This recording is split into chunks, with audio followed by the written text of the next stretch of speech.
Olá, boa noite. Boa noite. Em depoimento, Mônica Moura, mulher de João Santana, diz que discutiu Caixa 2 diretamente com Dilma.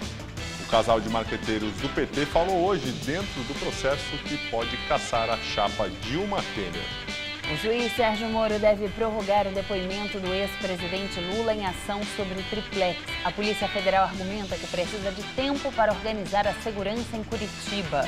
Acusada de corrupção, Carolina Pimentel, mulher do governador de Minas, Fernando Pimentel, do PT, é indiciada. Delator diz que Odebrecht pagou por documentos sigilosos do governo federal e da Câmara dos Deputados. 3 suspeitos de mega assalto no Paraguai morrem em confronto com a Polícia Federal. Os criminosos podem ter ligação com o PCC. Você acompanha essas e outras notícias após o intervalo. Até já! Quem já duvidou de si? Quem já teve medo? Quem teve que resistir? Quem aprendeu? Quem cresceu? Quem acreditou? Você tem muitos motivos para seguir em frente e um só banco. Bradesco, pra frente.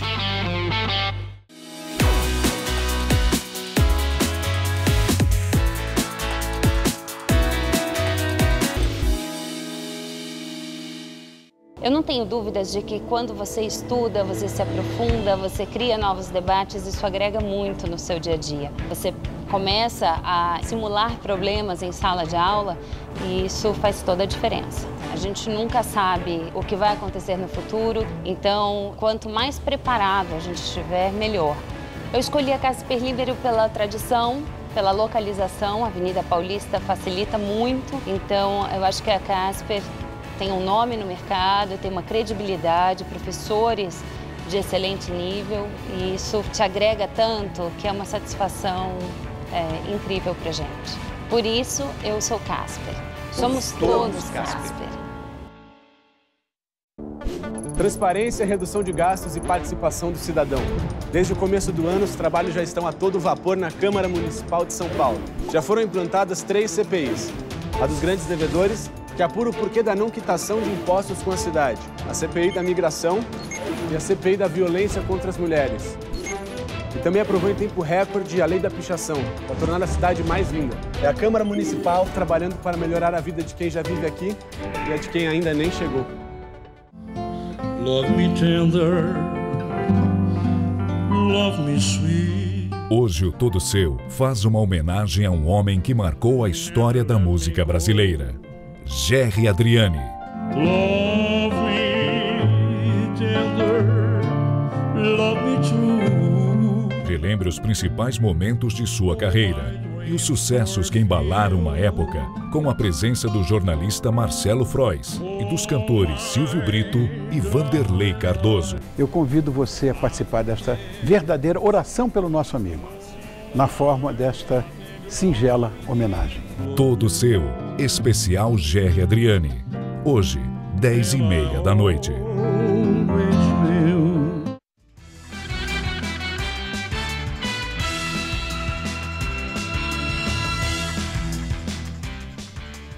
Três pessoas foram mortas pela Polícia Federal e outras 2 ficaram feridas na fronteira do Brasil com o Paraguai. Eles são suspeitos de integrar a quadrilha de cerca de 50 pessoas que roubou mais de 120 milhões de reais de uma seguradora em Cidade del Este. O mega assalto é o maior da história do Paraguai e as suspeitas são de que a ação tenha tido a participação de criminosos brasileiros. O presidente Michel Temer colocou a Polícia Federal à disposição do governo paraguaio para investigar o crime. Foram pelo menos 5 explosões até que o bando pudesse invadir a empresa, arrombar o cofre e chegar até o dinheiro.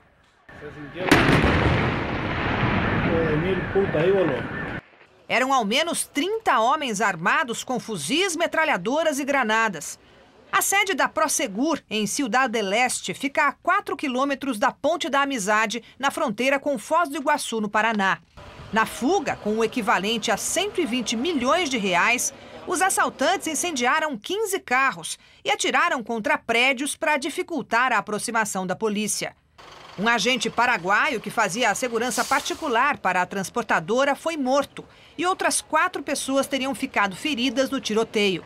Segundo autoridades paraguaias, carros usados no assalto tinham placas de São Paulo e uma testemunha relatou que os bandidos falavam em português. Escolas no centro da cidade tiveram as aulas suspensas por causa do assalto, que pode ter sido o maior da história do país, segundo a imprensa local. No começo da tarde, a Polícia Federal trocou tiros com um grupo de 12 homens no município de Itaipulândia, na margem do lago de Itaipu, que pode ser do mesmo bando do assalto do Paraguai. Um homem foi morto e outro ferido. Na fuga, os suspeitos abandonaram um fuzil, munição, um colete à prova de balas e explosivos que estavam num carro roubado. Estratégia muito parecida na forma de agir foi usada em São Paulo numa sequência de roubos a empresas de transporte de valores no ano passado. Segundo a investigação, os assaltos em São Paulo teriam sido planejados pela mesma organização criminosa, que, de acordo com a polícia, contrata quadrilhas diferentes para executar cada etapa da ação. Funciona assim: uma cuida dos carros blindados, outra do aluguel das armas, uma terceira de recrutar quem sabe detonar explosivos e assim por diante. O dinheiro dos assaltos seria usado para comprar drogas e armas no Paraguai e na Bolívia. A polícia paulista associa os grandes roubos ao PCC. Uma agenda apreendida com um dos assaltantes capturados revelou que dos 50 milhões de reais roubados da Protege, em Campinas, em março do ano passado, 30 milhões foram para a facção criminosa. No mês seguinte, em abril, 20 bandidos invadiram a sede da Prosegur em Santos e levaram mais de 10 milhões de reais. Em julho, em Ribeirão Preto, cerca de 20 assaltantes levaram 60 milhões de reais, também da Prosegur. Um policial foi morto. Por meio de nota, a Polícia Civil de São Paulo informou que 29 pessoas foram presas por envolvimento em ataques a empresas de transporte de valores no estado. Outras 11 pessoas foram identificadas e estão sendo procuradas.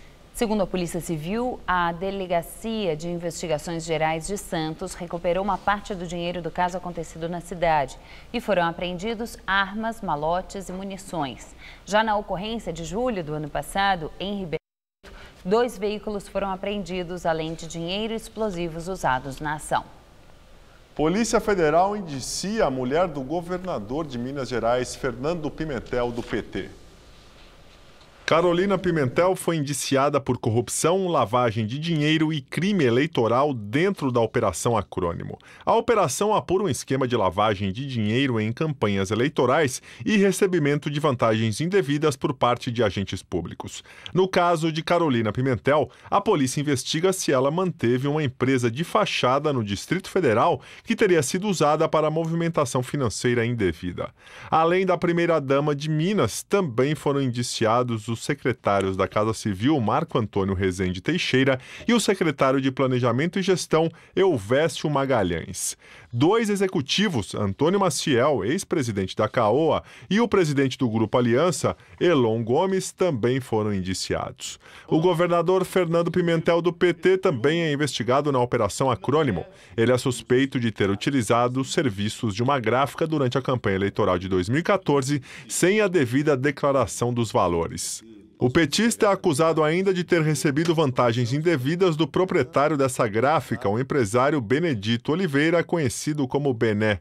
Pimentel já foi indiciado 2 vezes pela Polícia Federal e denunciado pela Procuradoria-Geral da República. A defesa de Carolina Pimentel diz que só vai se manifestar nos autos do processo. O governador, Fernando Pimentel, tem negado as denúncias. Mônica Moura, mulher de João Santana, diz que se reuniu com Dilma Rousseff para tratar de Caixa 2 de campanha. Mônica Moura e o marido, João Santana, prestaram depoimento hoje. Eles falaram dentro do processo que pode caçar a chapa Dilma Temer no TSE. Mônica contou que teve uma reunião com Dilma no Palácio do Planalto em maio de 2014. Na conversa com a petista, ficou acertado que detalhes sobre pagamentos não contabilizados ficariam sob responsabilidade do ex-ministro da Fazenda, Guido Mantega. Ele seria o operador do caixa paralelo de campanha. No depoimento ao TSE, Mônica disse ainda que os contatos com o PMDB e com Michel Temer, então vice de Dilma, se resumiam a preparações para os programas de TV. Ela disse que não conversou sobre valores não contabilizados com Temer. Em depoimento, João Santana também disse que a ex-presidente Dilma sabia do pagamento via Caixa 2 em sua campanha à reeleição. O casal deixou o prédio da Justiça Eleitoral da Bahia sem falar com a imprensa. Ao juiz Sérgio Moro, na semana passada, eles afirmaram que receberam recursos de Caixa 2 da Odebrecht nas campanhas de Dilma e do ex-presidente Lula. Os dois foram responsáveis pelas campanhas do PT a partir da eleição de 2006.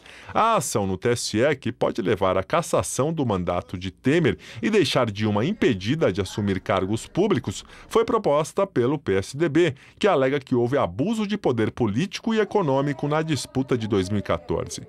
A decisão da Justiça Eleitoral pode sair ainda neste semestre, segundo o vice-presidente do TSE, ministro Luiz Fux. O julgamento teve início no dia 4 de abril, porém os 7 ministros do TSE decidiram reabrir a fase de coleta de provas, autorizar depoimentos de novas testemunhas e conceder prazo adicional para as alegações finais das defesas. A defesa de Dilma Rousseff nega as acusações e diz que o casal de marqueteiros falta com a verdade. Delator diz que Odebrecht pagou por documentos sigilosos do governo e da Câmara dos Deputados. Segundo Antônio de Castro, ex-executivo da Odebrecht, os documentos sigilosos saíam do Ministério da Fazenda. De acordo com ele, o servidor Flávio Dolabella passava atas do Comitê de Financiamento e Garantia das Exportações. Segundo o delator, o servidor recebia uma mesada da empresa. Flávio Dolabella recebia R$15 mil por mês. O delator disse que a Odebrecht pagou ainda para receber documentos da Câmara de Comércio Exterior, a Camex, subordinada ao Ministério da Indústria e Comércio Exterior. De acordo com Antônio de Castro, Lita Espíndola atuava dentro do órgão para agilizar os projetos de interesse da Odebrecht. Ele afirmou que o acerto era feito com o filho dela. Segundo Castro, ela recebeu pelo menos $100 mil em 2010. Eu consultei quem é que seria o representante dela. Ela indicou o filho, Vladimir, um advogado, Vladimir Espíndola. E eu tive contato com ele. Ele iria para São Paulo, por exemplo, escolheria um hotel. Eu acionaria o pessoal lá do Hilberto Silva para mandar entregar ele no hotel da escolha dele. Eu nunca indiquei hotel nem nada. O nome de Lita Espíndola também aparece na Operação Zelotes. Ela é acusada de receber quase R$1,5 milhão para facilitar suposta compra de medidas provisórias favoráveis ao setor automotivo. Já o delator José de Carvalho, ex-diretor da Odebrecht, contou aos procuradores que o deputado João Bacelar, do PR da Bahia, passou informações da CPI da Petrobras instalada na Câmara. Eu encontrei o deputado no corredor das comissões e fiz uma pergunta a ele: você tem novidade, tem alguma notícia ou informação da CPI para me dar? Ele disse: espere aí. Ele pediu que esperasse, uma hora depois, e pegou um CD. Eu não abri o CD, não rodei o CD, mandei o CD para a jurídica avaliar. O deputado nega as acusações. Ele recebeu doações da Odebrecht para as campanhas de 2006, 2010 e 2014. Procurador-Geral da República, Rodrigo Janot, pede vista sobre resolução do Ministério Público que pode afetar a Lava Jato. Janot pediu mais tempo para analisar a proposta que limita a 10% o número de procuradores que uma unidade do Ministério Público pode ceder para uma investigação de outra unidade. 8 dos 10 integrantes do Conselho Superior do Ministério Público votaram a favor da proposta. Mas com o pedido de vista feito por Janot, a resolução ainda não é considerada aprovada. A medida poderá ter forte impacto sobre a Lava Jato e outras grandes operações de combate à corrupção conduzidas por forças-tarefas que contam com especialistas do Ministério Público de todo o país. Juiz Sérgio Moro pode adiar o depoimento do ex-presidente Lula. O depoimento do petista está marcado para o dia 3 e pode ser adiado para o dia 10, mas a data ainda é incerta. A Polícia Federal argumenta que precisa de tempo para organizar a segurança na frente do prédio da Justiça Federal, em Curitiba, onde o petista será ouvido. O PT e movimentos sociais pretendem colocar militantes no local no dia do depoimento. Será o primeiro encontro frente a frente de Lula com o juiz Sérgio Moro. A ação penal trata do triplex em Guarujá. Em depoimento na semana passada, o empreiteiro Léo Pinheiro, ex-presidente da OAS, disse que o imóvel é de Lula. Para a força-tarefa da Lava Jato, o apartamento foi uma forma do petista receber vantagens indevidas da empreiteira. A defesa de Lula nega. E o ex-presidente Lula terá que comparecer às oitivas das 87 testemunhas de defesa indicadas por ele. O juiz Sérgio Moro negou o recurso apresentado pela defesa de Lula. Na decisão, Moro afirma que o excesso de testemunhas seria um recurso para tumultuar o processo. A pedido da defesa de Antônio Palocci, o juiz Sérgio Moro decide intimar 7 réus da ação penal que envolve o ex-ministro dos governos Lula e Dilma. Todos são delatores da Odebrecht. Os novos depoimentos devem acontecer no dia 5 de maio. Entre os intimados estão Marcelo Odebrecht, ex-presidente da empreiteira, e Huberto Mascarenhas, que comandava o departamento de propinas da companhia. De acordo com Moro, os novos depoimentos não devem invalidar os anteriores. Palocci está preso desde setembro em Curitiba, acusado de corrupção. Prefeito de São Paulo, João Dória, do PSDB, volta a defender as reformas previdenciária e trabalhista. Ele criticou os sindicatos que são contra as propostas de mudança do governo federal e os chamou de minoria ruidosa. João Dória participou da abertura do Fórum Cidades do Futuro, organizado pela Rádio Jovem Pan. O prefeito de São Paulo declarou apoio às mudanças nas leis trabalhistas e previdenciárias, que estão em tramitação no Congresso. Elas vão gerar riqueza e oportunidade de trabalho e de transformação para o Brasil. Este é o fato real. E é isto que temem aqueles que querem manter estruturas arcaicas, envelhecidas, sob controle para determinar quem pode e quem não pode. Quem determina isso é a democracia, é o povo brasileiro, não é sindicalista, não é dirigente partidário. Não é possível imaginar, amigo, que a minoria ruidosa do país vai se sobrepor à maioria silenciosa. Dória também fez um apelo. Pediu que as pessoas saiam às ruas em apoio às reformas. O povo que foi às ruas para pedir o impeachment, que foi às ruas levantando a bandeira verde e amarela brasileira, tem que ter a coragem agora de ir para as ruas defender as reformas. O tucano defendeu ainda a atuação do juiz Sérgio Moro e as investigações da Operação Lava Jato. Disse que sem eles, o Brasil estaria destruído. Apesar de abordar apenas temas nacionais como as reformas trabalhista e da Previdência, Dória manteve o seu discurso de que não será candidato nem a governador de São Paulo e nem a presidente da República nas próximas eleições. O meu interesse é o Brasil indo bem, os estados virão e os municípios também, e consequentemente a população também. É preciso compreender que a dimensão brasileira, para você modificar a economia e fazê-la crescer, as reformas são fundamentais. De nada adiantará ter bons prefeitos nos municípios com recessão econômica, com desemprego. Direto de Brasília, Josias de Souza fala sobre a situação do PSDB em meio às delações da Odebrecht. Faltam 17 meses para a eleição presidencial de 2018. E o PSDB, antes uma opção real de poder, está afogado em suas contradições. O tucanato vive uma experiência parecida com a de um cachorro que corre atrás de carros. Persegue o seu alvo por algum tempo, dá a impressão de que vai trucidá-lo, mas acaba desistindo. Os tucanos passaram os últimos anos correndo atrás do PT, aos gritos de "pega ladrão". De repente foram atropelados pela Lava Jato e estão jogados na mesma UTI em que se encontram o PT e o resto do sistema político brasileiro. O PSDB caiu na seguinte armadilha. O prefeito João Dória, o tucano que aparece nas pesquisas com alguma viabilidade eleitoral, só pode admitir suas pretensões presidenciais depois que Geraldo Alckmin, Aécio Neves e José Serra reconhecerem que viraram matéria-prima de inquéritos. O problema é que os marqueses do tucanato tratam o assunto com a mesma arrogância que enxergavam no PT. Falta aos ex-competitivos do PSDB a coragem para assumir a nova condição de estorvos. Boa noite. Ministro da Saúde, Ricardo Barros, afirma que não vai dar nenhum tipo de reajuste no subsídio que é pago atualmente ao Hospital São Paulo. A unidade passa por uma grave crise financeira e pediu um maior aporte do governo federal para não reduzir ainda mais o atendimento à população. As internações agendadas estão suspensas desde o dia 30 de março. Essa é a segunda vez nesse ano que o Hospital São Paulo recebe não como resposta ao pedido de ajuda financeira feito ao Ministério da Saúde. No mês passado, as cirurgias eletivas, aquelas agendadas, já tinham sido canceladas. O governo, mesmo assim, disse que não aumentaria o repasse de verbas. A situação piorou e o pronto-socorro é que fechou as portas, atendimento só de emergência. Cerca de 15 mil pessoas deixaram de ser atendidas nesse período.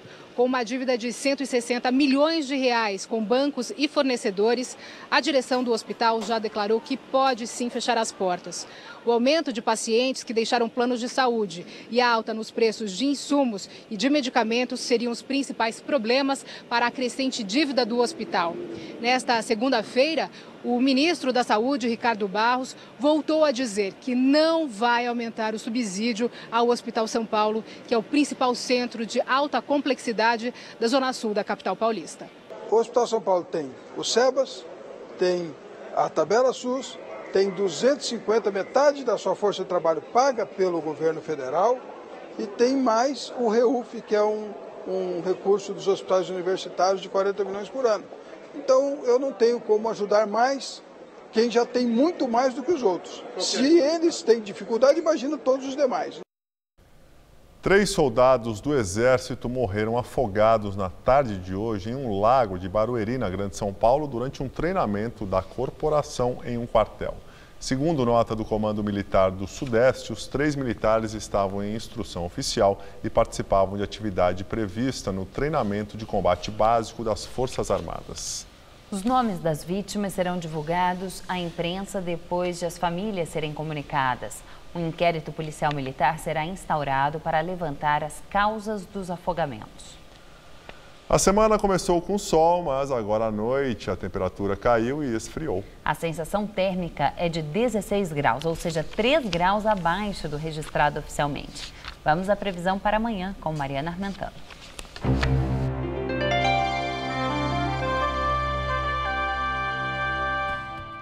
Amanhã ainda vai ser um dia mais quente, com máxima de 28 graus e nada de chuva aqui na capital. Só que uma frente fria que vem lá do sul do país promete derrubar as temperaturas ao longo da semana.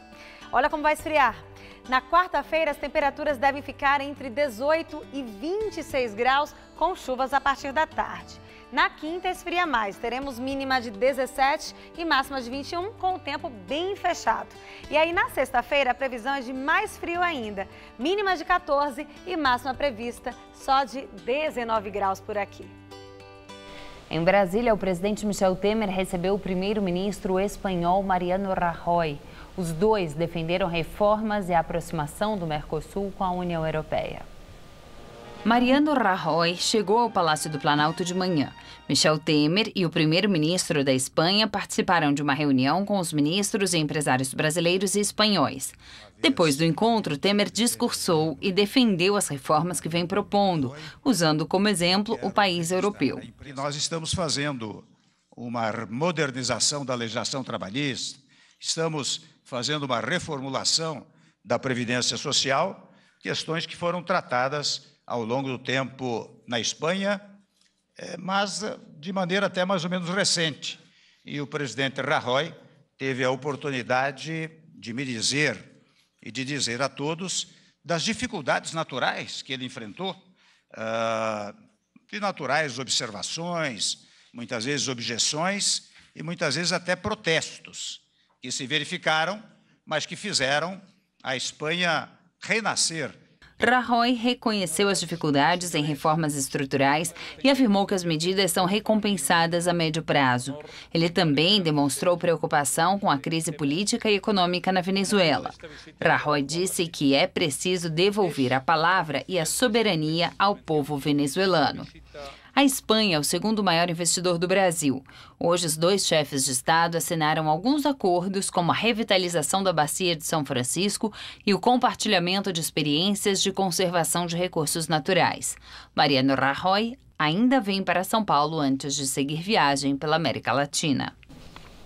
Na Venezuela, opositores protestam nas ruas de Caracas contra o governo de Nicolás Maduro. Ruas foram bloqueadas no início da tarde com barricadas. A polícia usou bombas de gás contra os manifestantes e houve confronto. Desde o início das manifestações contra o governo de Nicolás Maduro, pelo menos 10 pessoas morreram. Outras 11 foram mortas em ondas de saques e violência pelo país. Segundo a oposição, o governo prendeu mais de 1.400 pessoas só neste mês. A crise política na Venezuela se acirrou no final de março, quando a justiça decidiu assumir as funções do parlamento, que é controlado pela oposição. Apesar do recuo na decisão, a oposição tem insistido que continuará nas ruas até que sejam convocadas eleições gerais e libertados os presos políticos. Maduro acusa os manifestantes de tentar derrubá-lo com a ajuda do governo dos Estados Unidos. Na França, poucas horas depois do resultado oficial do primeiro turno da eleição presidencial, os candidatos Emmanuel Macron e Marine Le Pen retomaram a campanha para o segundo turno. O centrista Macron teve 24% dos votos e é apontado como favorito. Segundo o levantamento divulgado hoje pela Opinionway, ele tem pelo menos 61% das intenções de voto. Em movimentação considerada histórica, a maioria dos candidatos derrotados já declarou apoio a Macron, inclusive o atual presidente François Hollande. Segundo ele, uma vitória de Marine Le Pen seria uma ameaça grave aos valores democráticos defendidos historicamente pela França.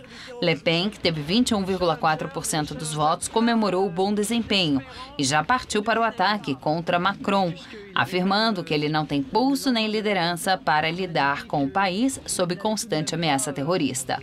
O segundo turno das eleições da França é no dia 7 de maio. E agora à noite, Marine Le Pen anunciou a saída da liderança do partido de ultradireita Frente Nacional. Segundo a própria Le Pen, ela pretende apresentar ideias mais amplas ao eleitorado francês, além das já defendidas pelo partido. Essa está sendo considerada, pelos analistas franceses, uma tentativa de apelar a eleitores como os moderados, que normalmente não votariam na Frente Nacional. Nos Estados Unidos, uma astronauta quebrou hoje um recorde, o da mulher que ficou mais tempo no espaço. Peggy Whitson, de 57 anos, completou na madrugada desta segunda-feira 534 dias a bordo da Estação Espacial Internacional. Ela recebeu os parabéns pela marca do presidente Donald Trump e de sua filha Ivanka.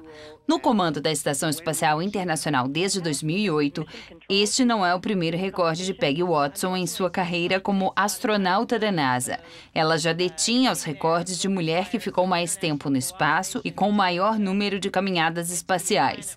A missão da astronauta está prevista para terminar em setembro deste ano, quando ela deverá completar 650 dias a bordo da Estação Espacial. Nós ficamos por aqui. A edição de hoje pode ser vista no site do Jornal da Gazeta. Muito obrigado pela companhia. Tenha uma excelente noite e uma ótima semana. Até amanhã, Ju. Até amanhã, Gabriel. Uma ótima noite para você. Fique agora com Rony Von no produção.